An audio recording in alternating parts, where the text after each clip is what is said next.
ಆದವಳು ಮುಗುಳ್ನಗಿಂದ ಪ್ರೀತಿಯಿಂದ ಒಂದು ಬೆನ್ನಿಗೆ ಮುತ್ತು ಕೊಟ್ಟು ಕಳಿಸಿದರೆ ಮಜಾನೇ ಬೇರೆ ಕಣೆ.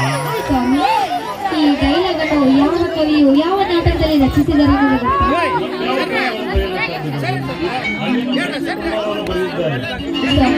ಕವಿಗಳು ತುಂಬಾ ರಸಿಕರು. ಹೌದು ಗೌರಿ, ಕವಿಗಳು ರಸಿಕರಿದ್ದಾಗಲೇ ಇಂತಹ ರಸಿಕತನದ ಕಾವ್ಯ ಕಾದಂಬರಿ ಇಂತಹ ನಾಟಕಗಳನ್ನು ರಚನೆ ಮಾಡುತ್ತಾರೆ. ಬೇಗ ಕೊಡ್ತೀಯಾ? ನೋಡಿ, ನಿಮ್ಗೆ ಸೂರ್ಯ ಹುಟ್ಟಿದ್ರೆ ಸಾಕು, ದಿನವಿಡೀ ರಾಮಾಯಣನೇ ಆಯ್ತು.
ಮನಸ್ಸಿಗೆ ತುಂಬಾ ಸಂತೋಷವಾಯಿತು.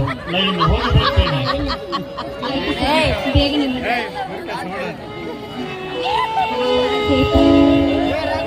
ಧರ್ಮಸ್ಥಳಕ್ಕೆ ಧರ್ಮ ಪತ್ನಿಯಾಗಿ ಬರುವುದಕ್ಕೆ ಯಾವ ಜನರು ಪುಣ್ಯ ಮಾಡ್ತಾರೆ ಅಂತಾನೆ.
ಮೈಬಲ್ ಏನಿದೆ ಎಂದು ಇಲ್ಲದೆ ಎಂದು ಇಂಥ ದುರ್ಬುದ್ಧಿ ಬಂದಿತು ನಿನಗೆ? ಇನ್ನು ಮುಂದೆ ಹೀಗೆ ನಡೆಯುತ್ತಿದೆ. ಹೇಳಿ, ನಾನೊಂದು ಪ್ರಶ್ನೆ ಕೇಳಲೇ ನಿಮ್ಮನ್ನು? ಹೇಳಪ್ಪ. ಹೆತ್ತ ಮಗಳ ಸ್ವರೂಪದಲ್ಲಿರುವಾಗ ಮತ್ಯಾವ ಪ್ರಶ್ನೆ ಕೇಳು. ನೀನು ನನ್ನ ಮಗನ ಕರೆ ಇರಲಿ. ನಿಮ್ಮ ಮದುವೆಯಾಗಿ 25 ವರ್ಷ ಕಳೆದರು.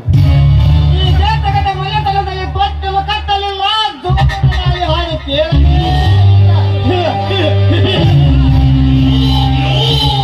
ಮೈದುನ, ಹೆತ್ತ ಮಗನ ಸ್ವರೂಪದಲ್ಲಿ ನೀನಿರುವಾಗ ಮತ್ಯಾಕಪ್ಪ ನನಗೆ ಮಕ್ಕಳು?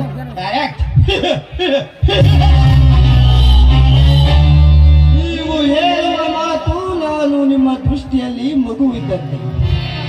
ಆದರೆ ನಾನೆಂದೂ ನಿಮ್ಮನ್ನು ಆ ಭಾವನೆಯಿಂದ ನೋಡೇ ಇರಲಿಲ್ಲ.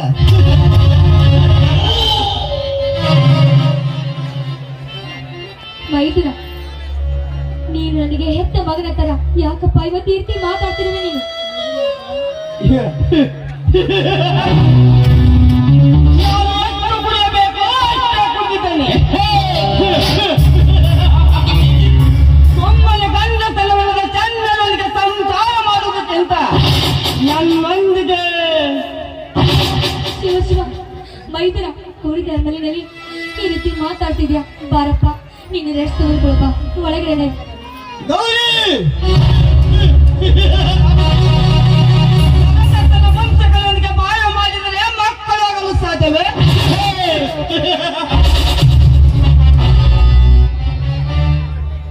ಗುಪ್ತ ಗಾಮಿನಿಂದ ಗಚ್ಚು ನನ್ನ ಕೋರಿನ ಆತರ ಪಡೆದುಕೊಂಡು ಈ ಮನೆಯ ವಂಶದ ದೀಪ ಹತ್ತಿಸ.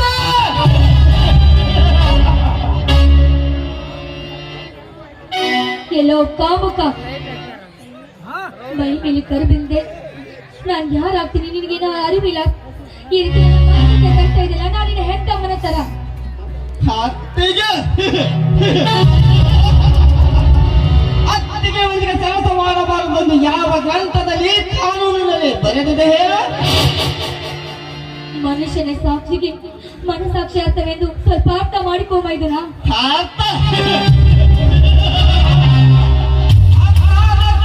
ಯಾವುದು ಬೇಕಾಗಿಲ್ಲ. ನಿನ್ನ ಅಂದ ಚಂದನ ಮೇಲೆ ನೆಟ್ಟಿದೆ ಈ ಜಗತ್ತನ ಕಣ್ಣು. ಒಂದೇ ಒಂದು ಬಾರಿ ನಿನ್ನ ಕೆತ್ತನ ಕೈಗಳಿಂದ ನನ್ನ ದೇಹವನ್ನು ತಪ್ಪಿಕೊಂಡು ಮುದ್ದಾಡಿದರೆ ಒಂದೇ ವರ್ಷದಲ್ಲಿ ಧರ್ಮ ತುಂಬಿದ ಅರಮನೆಯಲ್ಲಿ ತೊಟ್ಟಿಲು ಕಟ್ಟಿ ಜೋಗಳಾಡುತ್ತೆ.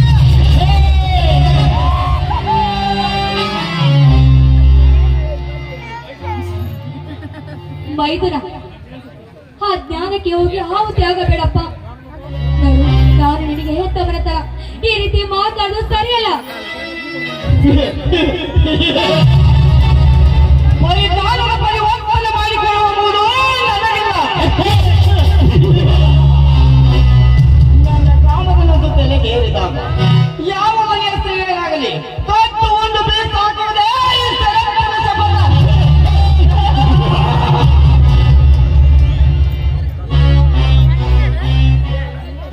ಮಾನಗೆಟ್ಟವನೇ, ಇಷ್ಟು ದಿವಸ ಯಾರ ಹೆಣ್ಣು ಮಕ್ಕಳ ನೀನು ಸಹಸವರೆಲ್ಲ ಕರೆದಿದ್ಯಾ.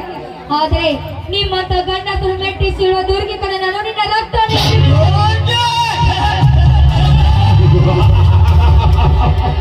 ನೀನು ದುರ್ಗಿಯಾದರೆ ನೋವೇನಾಗುತ್ತಾರೆ?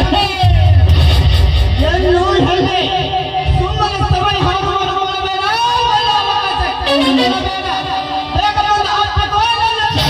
ಮಾಡಬೇಡ. ನೀನು ಅಪ್ಪಿಕೊಳ್ಳು ಬಾಯಿದ್ರೆ ಬಂದ ತಕ್ಷಣ ಅಪ್ಪಿಕೊಳ್ಳಲು ನಾನೇನು ಸೂಳೆ ಅಲ್ಲ, ಸಾಧ್ವಿ ಶಿರೋಮಣಿ ಅಷ್ಟೇ ಅಲ್ಲ. ನಿನ್ನ ರಕ್ತ ಹಂಚಿಕೊಂಡ ನಿನ್ನ ಅಣ್ಣನ ಹೆಂಡತಿ ಕಣ ನಾನು. ಕೀರ್ತಿಯನ್ನು ಕರೆದರೆ ಎದ್ದು ಬಂದು ಈ ಸಮಾಜ ನಿನ್ನ ಚಪ್ಪರಿಂದ ಹೊಡೆಯುತ್ತಾರೆ. ಸಮಾಜ ಈಗಿನ ಸಮಾಜದಲ್ಲಿ ಪಂಚ ವಯಸ್ಸಿನ ಹುಡುಗರಿಗೆ ಈ ಸಮಾಜದ ಮುಂದೆ ತಮ್ಮ ಅಣ್ಣನೆಂದು ಕರೆಯುತ್ತಾರೆ. ಆಮೇಲೆ ಹೊಲಕ್ಕೆ ಹೋಗುವ ಹುಡುಗರಿಗೆ ಕಣ್ಣು ಸನ್ನೆ ಮಾಡಿ ಕರೆದುಕೊಂಡು ಹೋಗಿ ಬೆಳಗಿನಿಂದ ಬೈಲಿನಲ್ಲಿ ಆರ ಬೆತ್ತಲೆಯಾಗಿ ಕಾಮಣ್ಣನಂತೆ ತೀರಿಸಿಕೊಳ್ಳುವ ಬಂದ ಮುತ್ತೈದೆಯರಿಲ್ಲ.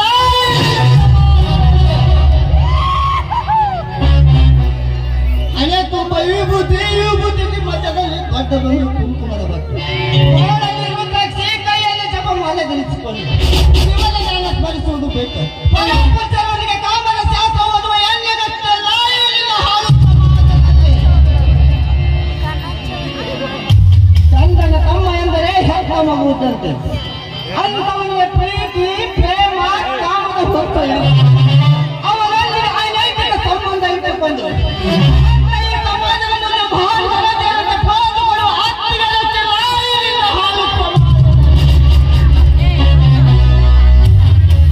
ಅಂದಾಗ ಈ ಸಮಾಜ ಯಾರಿಗೆ ಏನು ಮಾಡಲು ಸಾಧ್ಯ?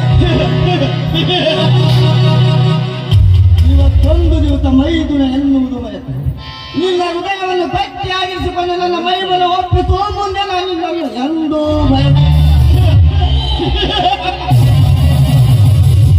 ಕೆಲವು ನೀತಿಗೆಟ್ಟವನೇ, ಈ ಜಗದ ಸ್ತ್ರೀ ರತ್ನಕ್ಕೆ ಈ ರೀತಿ ಕೆಟ್ಟದಾಗಿ ಮಾತಾಡ್ತಿರೋ ಕಾಮುಕ.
ತುತ್ತು ಅನ್ನ ನೀಡಿ ಜೋಪಾನ ಮಾಡಿದ ತಾಯಿಯ ಶೀಲಕ್ಕೆ ಕೈ ಹಾಕಿದ ನೀನೊಬ್ಬ ನಿನ್ನನ್ನು ಚಪ್ಪಲಿಯಿಂದ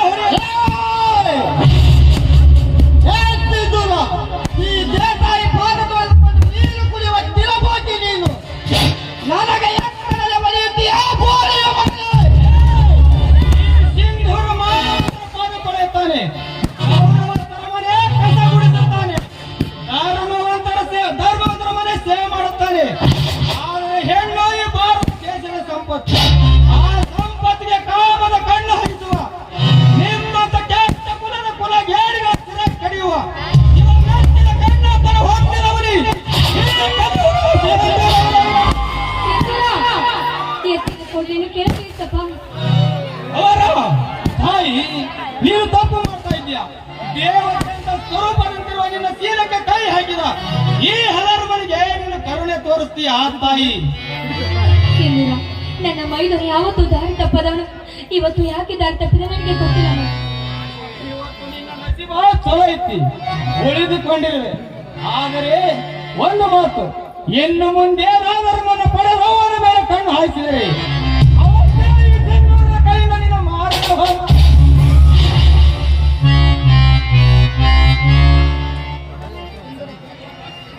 ನೋಡಪ್ಪ ಸಿಂಧೂರ, ಈ ದೇಶದ ಶ್ರೀಮಂತನ ಯಾವಾಗ್ಲೂ ಕೆಟ್ಟ ಹೆಸರು ತಂದಿಲ್ಲ. ಹಾಗೆ ಇಲ್ಲಿ ನಡೆದ ಘಟನೆ ನಮ್ಮ ಇಬ್ಬರಲ್ಲೇ ಇರಲಿ. ಯಾವುದೇ ಕಾಲಕ್ಕೂ ದನಿಗೋ ಹಾಗೂ ಈ ಸಮಾಜಕ್ಕೂ ಗೊತ್ತಾಗಬಾರದು ಸಿಂಧೂರ. ಅವರ ಕಸದ ತೊಟ್ಟಿಯಲ್ಲಿ ಬಿದ್ದ ಸಾಯಬೇಕಾದವನನ್ನು ದಣಿಯರು ಹಕ್ಕರಿಂದ ಎತ್ತುಕೊಂಡು ಬಂದು ತುತ್ತು ಮಾಡಿ ಉಳಿಸಿ ಬೆಳೆಸಿದ ಕೂಸು ನಾನು.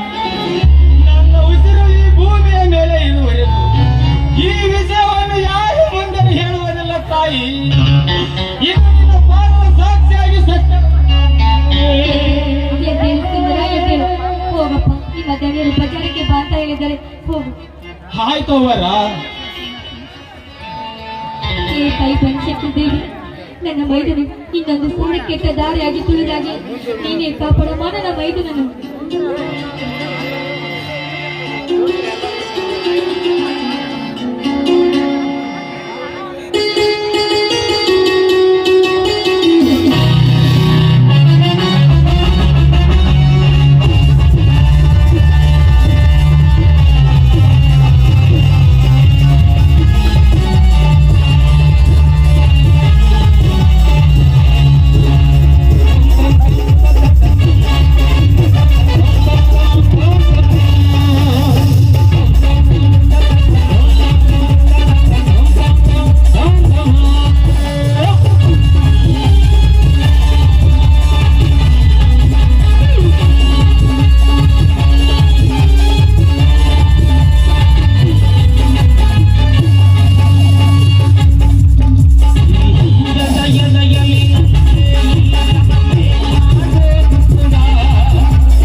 ತಗೊಬಿಡ ನೋಡ ಮನುಷ್ಯ ಈ ಪುಣ್ಯ ಪ್ರಕೃತಿಯ ಮಾತು. ನಿನ್ನ ಅಪಾರವಾದ ಪುಣ್ಯ ಬಹಳ ದೊಡ್ಡದು ತಾಯಿ. ಜಗತ್ತಿನಲ್ಲಿರುವ ಸಕಲ ಜೀವರಾಶಿಗಳಿಗೂ ಅನ್ನದಾಸರೇ ತಾಯಿಯಾಗಿ ಹೆಜ್ಜೆ ಹೆಜ್ಜೆಗೂ ಉಪ್ಪಚ್ಚಿ ಕೂಡಿದಂತೆ ನಿನ್ನ ಮಡಿಯಲ್ಲಿ ಬಿಟ್ಟು ಸೋಪಾನ ಮಾಡುವ ನಿನಗೆ ನನ್ನ ಕೋಟಿ ಕೋಟಿ ನಮಸ್ಕಾರಗಳು. ನನ್ನ ತಂದೆ ಕೇವಲ 50,000 ರೂಪಾಯಿಗೆ ನಮ್ಮ 10 ಎಕರೆ ಹೊಲವನ್ನು ಅಡವಿಟ್ಟು ಆ ನಾಡಗೌಡನ ಹತ್ತಿರ ಇಂದು 20 ವರ್ಷ ಗತಿಸಿ ಹೋದ ತಾಯಿ. ಅದನ್ನು ಬಿಡಿಸಿಕೊಳ್ಳುವ ಶಕ್ತಿ ನನ್ನಲ್ಲಿಲ್ಲ ತಾಯಿ.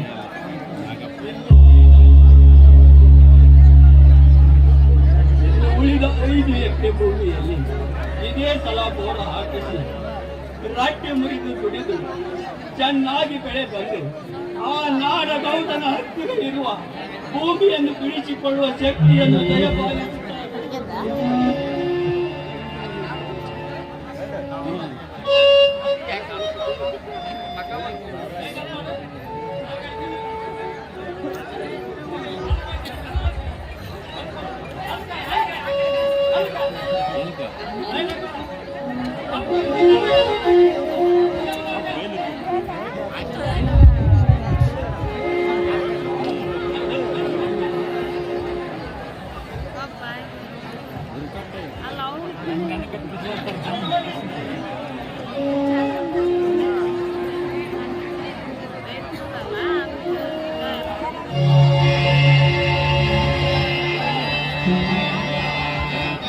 ಇದೇನು ಸ್ವಾಮಿ, ಹೊಲದಲ್ಲಿ ಇನ್ನೂ ರೆಕ್ಕೆ ಬಿಡ್ಕೊಳ್ತೀರಾ?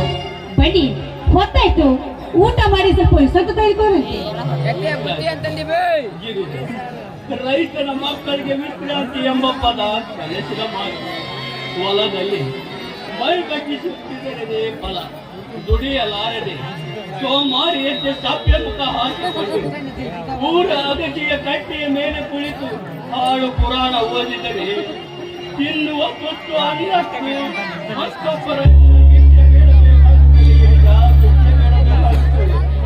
ಸ್ವಾಮಿ, ದುಡಿಮೆ ದುಡ್ಡು ಎಂದು ಈ ಭೂತಾಯಿಗೆ ಬಸರ ಹೊಸರ ಅಂತ ಎಲ್ಲಿಗೂ ಹೋಗೋರು ನೀವು.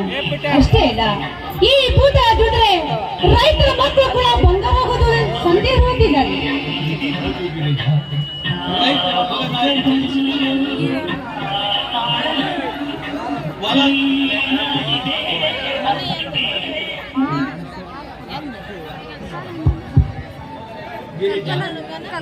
ರೈತನ ಮಗನಾಗಿ ಜನಿಸಿ ಬಂದ ಮೇಲೆ ಆಳಾಗಿ ದುಡಿದು ಅರಸನಾಗಿ ಹುಟ್ಟು ಮತ್ತೊಬ್ಬರಿಗೆ ಅನ್ನ ಹಾಕುವ ಕಾಲಕ್ಕೆ ಯೋಗಿ ಆಗಬೇಕೇ ವಿನಃ ರೈತನ ಮಗ ದೊಡ್ಡವರ ಬೆನ್ನತ್ತಿ ತಿನ್ನುವ ನಾಯಿ ಆಗಬಾರದು. ಗಿರಿಜಾ, ನಾಯಿ ಆಗಬಾರದು.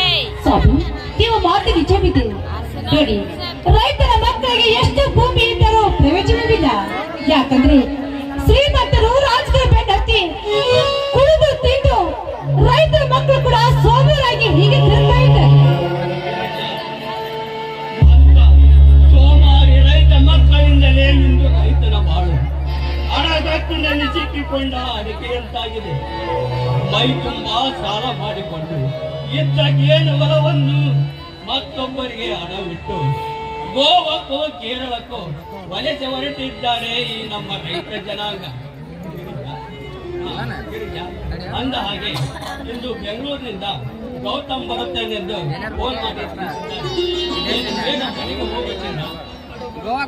ಆಯ್ತು ಸ್ವಾಮಿ, ನೀ ಮೊದಲು ಊಟ ಮಾಡಿ, ನಾನು ಅದಷ್ಟೇ ಬೇಗ ಹೋಗಿ ಎತ್ತಿಗೋಗಿ ಮೇ ಹಾಕಿ ಬರುತ್ತೇನೆ. ಎತ್ತುಗಳೆಂದರೆ ಅದೆಷ್ಟೊಂದು ಅಕ್ಕರೆ ಪ್ರೀತಿ ಕಂಡಿದ್ದೇನೆ. ನೋಡಿ ಸ್ವಾಮಿ, ಬಿಸಿಲು ಚಳಿ ಏನಿದೆ, ನೇಗಿಲನ್ನು ಹೊತ್ತಿಕೊಂಡು ಈ ದೇಶಕ್ಕೆ ಅನ್ನ ಹಾಕೋ ರೈತ ನೀವು. ಅಂದ ಮೇಲೆ ಈ ರೈತರ ಮನೆಯಾಗಿ ಮಾಡುವ ಕರ್ತವ್ಯ ಸ್ವಾಮಿ ನನ್ನದು. ಹೌದು ಕಣೆ, ಇಂದು ಬೆಳಗ್ಗೆಯಿಂದ ಹೊಲದಲ್ಲಿ ರಂಟೆ ಹೊಡೆದು ಮೈಕೈ ಎಲ್ಲ ಯಾಕೋ ಒಂಥರ ಸುಸ್ತಾಗಿದೆ. ಆ ನೋವನ್ನು ಕಡಿಮೆ ಮಾಡುವ ಔಷಧ ನಿನ್ನ ಹತ್ತಿರ ಇದೆ ನೇಜಾಣಿ. ರೀ, ನಾ ನಿಮ್ಗೆ ಔಷಧ ಕೊಡಲು ಡಾಕ್ಟರ್ ಇದ್ದೀನ. ಆ ಡಾಕ್ಟರ್ ಔಷಧಿ ಯಾರಿಗೆ ಬೇಕು ಕಣೆ? ಈ ನಿನ್ನ ಸಿಹಿ ಜೇನಿಗಿಂತ ಸಿಹಿಯಾದ ಒಂದು ಮುತ್ತು ಕೊಟ್ಟರೆ ನೋವೆಲ್ಲ ಒಂದು ಮಾಯ. ರೀ, ಮನೆಗೆ ಬನ್ನಿ, ನಿಮಗೆ ಸಾಕಷ್ಟು ಮನೆಯಲ್ಲಿ ನಾನು ಕೊಡ್ತೇನೆ. ಏಕೆ ಇಲ್ಲೇ ಕೊಟ್ಟರೆ ನಿಮ್ಮಪ್ಪನ ಗಂಟು ಹೋಗುತ್ತದೆ? ಹಾಗಲ್ಲ ರೀ, ಹೊಲ ತುಂಬಾ ರೈತರು ತುಂಬಿಕೊಂಡಿದ್ದಾರೆ, ಅದಕ್ಕೆ ನಿಮಗೆ ತುಂಬಾ ನಾಚಿಕೆ ಆಗುತ್ತಾ ಇದೆ. ಗಿರಿಜ, ನಾಚಿಕೆ ಎಂಬ ಪದವನ್ನು ನೆನಪಿನಲ್ಲಿಟ್ಟು ಓಡಿಕೊಂಡು ಅಪ್ಪಿಕೋ ರಾಣಿ ನನ್ನನ್ನು. ಆಯ್ತು ಸ್ವಾಮಿ, ನೀವು ಇಷ್ಟದಿದ್ದೆ ಆಗ. ನನ್ನೊಳಗೆ ಬಾರೆ, ನನ್ನ ಚೆಲುವೆ ಬಾರೆ, ಬಳಿ ಬಂದು ಕೈ ಮುಟ್ಟು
ಮೆಲ್ಲನೆ ಬಂದು ಒಂದು ಸಿಹಿಮುತ್ತನಾಗುತ್ತದೆಯಾ?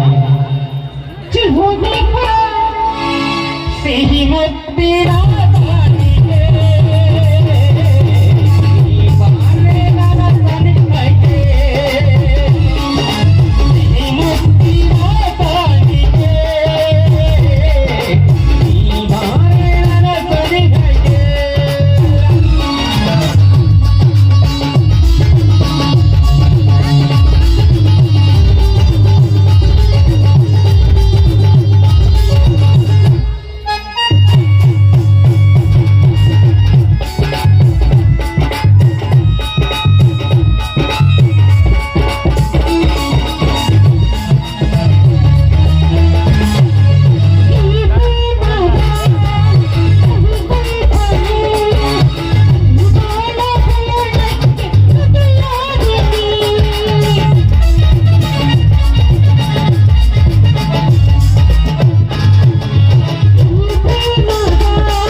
ಸಿಹಿ ಮುತ್ತಿನ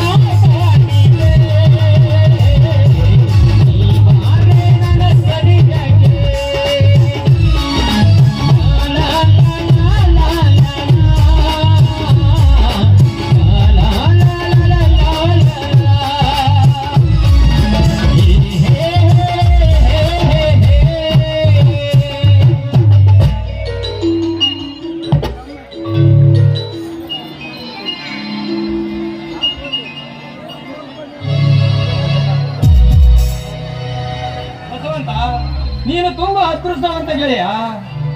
ಬಾರೋ ಸಿಂಧೂರ ಹುಲಿರಾಯ ಗೆಳೆಯ. ಬಸವಂತ, ಇಂಥ 5 ಎಕರೆ ಹೊಲದಲ್ಲಿ ಬೋರು ಹಾಕಿಸಿ ಗಂಡಿಗೆ ನಿದ್ರೆ ಇಲ್ಲದೆ, ದೇಹಕ್ಕೆ ಅನ್ನ ನೀರಿನ ಹರಿವಿಲ್ಲದೆ, ಗಂಡ ಹೆಂಡತಿ ಚೆನ್ನಾಗಿ ದುಡಿದು ಒಳ್ಳೆಯ ಬೆಳೆ ತೆಗೆದು ಕಣ್ಣು ತುಂಬ ನಿದ್ದೆ ಹೊಟ್ಟೆ ತುಂಬ ಊಟ ಮಾಡಬೇಕಾದರೆ ಆ ದೇವರ ಅನುಗ್ರಹ ಐತಿ. ಆದರೆ ಸರ್ಕಾರ ಕೊಟ್ಟ ವಾಲಿ ಖರ್ಚಾಗ್ರೆ ಭೂಮಿಯನ್ನು ನನ್ನ ತಂದೆಯನ್ನು ಹೆದರಿಸಿ ಬೆದರಿಸಿ ಮೋಸದಿಂದ ಬರೆಸಿಕೊಂಡು ಬಂಡತನದಿಂದ ಲಂಡನಂತೆ ಈ ಸುತ್ತ ಹಳ್ಳಿಗಳಲ್ಲಿ ರಾಜಾರಾಜಾಗಿ ಮೆರೆಯುತ್ತಿದ್ದಾನಲ್ಲ ಈ ಊರ ದಳಪತಿ. ಆ ದಳಪತಿ ನನ್ನ ಜೀವನವನ್ನು ಮತ್ತೊಬ್ಬರ ಮನೆಯಲ್ಲಿ ಜೀವನವಾಗಿ ದುಡಿಯುವಂತೆ ಮಾಡಿದನಲ್ಲ ಗೆಳೆಯ. ಆ ನಾಡಗೌಡ ನನ್ನ 10 ಎಕರೆ ಹೊಲವನ್ನು ಬಂಡತನದಿಂದ ಬರೆಸಿಕೊಂಡಿದ್ದಾನೆ. ಅಷ್ಟೇ ಅಲ್ಲ, ಈ ಊರ ಬಡ ರೈತರ ಮೇಲೆ ಮಾಡುತ್ತಿರುವ ಅವನು ಮಾಡುತ್ತಿರುವ ದೌರ್ಜನ್ಯದ ಅನ್ಯಾಯದ ಪುಸ್ತಕವೇ ನನ್ನ ಹೆಸರಿದೆ. ಅಂದಾಗ ಮಾತ್ರ ಅವನು ನಮ್ಮ ಮನೆ